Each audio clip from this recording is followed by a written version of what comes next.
Intimacy, my dear friends, builds security and comes from a place of vulnerability.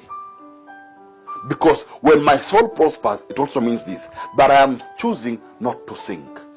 I am choosing not to give up. This is born from intimacy. How does my soul prosper? How do I increase my capacity? I choose not to sink. I choose not to sink. I will not sink. Because one thing that constrains your capacity to receive is to sink. When you sink, you can't receive. I've always said at times you have to stay high. I was sharing something this week and I was telling someone that it is important to be like the eagle. The Bible says those who wait upon the Lord shall renew their strength. They shall mount on wings as eagles. You know? Meaning that I will soar, I will allow the Lord to carry me even when I'm tired. My dear friends, one of the enemies to capacity is when we begin to sink. Do whatever you can not to sink.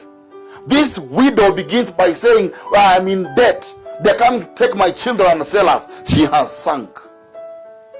She has sunk, my dear friends. She went down. That's why when a move is coming, she can't see it.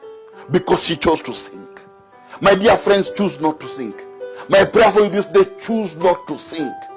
When it looks bad before you, choose not to sink. It's a choice you possess, to sink or not to sink. That is in your power. Choose not to sink. Look at this and say, Lord, I'm not going to sink. I will choose. The widow says they're going to auction me. They'll sell my sons. But even when Elisha gives her an instruction, don't get few. The Bible says it. She still gets few because she was sinking. When God comes through, she doesn't have capacity. But let's look at the Shunammite woman. Choosing not to sink. A few years later, her son is sick. When the son falls sick, the Bible says she refused to believe.